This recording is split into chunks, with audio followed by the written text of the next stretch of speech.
ndax Europe ñi fa nekk sax dafa metti waa léegi man may laaj Ousmane Sonko damay laaj rek nag samay laaj rek ma insisté waa damay laaj rek ma laaj Ousmane Sonko dëkk bu metti bii ci maanaam même pas 6 mois muy woote ay cagnotte ñu koy cagnotal cagnotte bi yëpp mën na 1 milliard 500 waa xaalis boobu xaalisu dëkk bi la wala xaalisu ñi nekk bitim réew wala xaalis bi dafa am feneen fu mu jógee ci dëkk bu metti loolu bëgg naa Ousmane Sonko mu wax ñu ci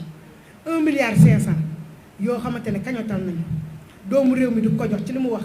ak ñeneen bitim réew du ko jox te nee na dëkk bi dafa métti te nee na li nga xamante ne moom mooy xaalis amut te nee na Europe kenn liggéeyul te jox nañ ko 1 milliard 500 bëgg nañoo xam kañot boobu kañotul lan la ak kañot boobu fu mu jógee loolu bëgg nañ koo xam bu baax a baax a baax a baax a baax waaw beneen bi mooy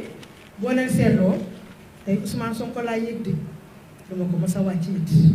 ndax moom rek ma fi tax a toog keneen taxu ma fee toog waaw beneen bi dañoo seetlu Ousmane Sonko bu génnee bu ko dara dalee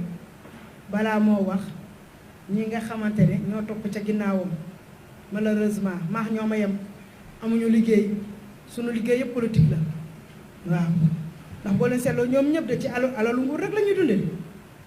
Barthélémy Dias lu muy liggéey à part maire ana société am ana lu mu def bu weesoo maire bi mu doon wax leen ma lu muy liggéey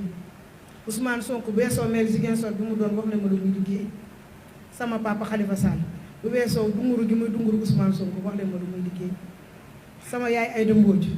bu weesoo wengal musóor toog wàccee ay verre di rutambale wax leen ma lu muy liggéey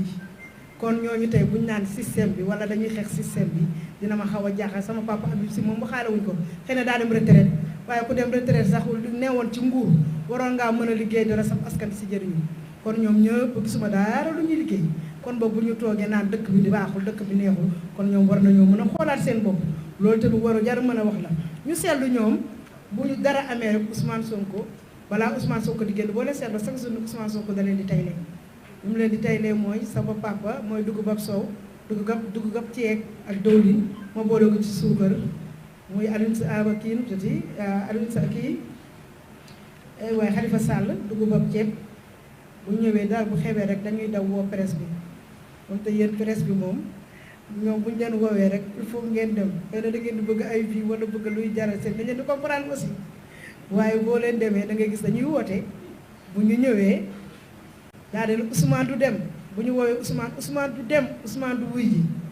Ousmane bàyyi leen wax ba ñu pare ca ngoon nga Ousmane daal dee jël ne leen damay wuy ji bu kenn ñëw bàyyi leen ma dem boo leen ñëwi doo leen ma gis ndax tamit fi may dugg juge bi day wax ma tontu Ousmane saa yu ñu waxee ñoom Ousmane génn teeral leen mbaa won leen du affaire bi jéen affaire bi man la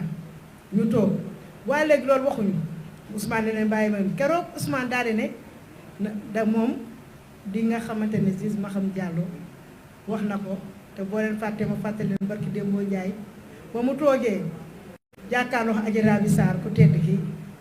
ne ko jàkk mu ne ko jàkk kooku daa xool Adji Raby Sarr ak robe bu rouge bi nga xam ne code da ba Ousmane génnee la mu njëkk a def mooy lan xale bu jigéen 21 ans di la traîner en justice fekkuñu la ci buntu jàkk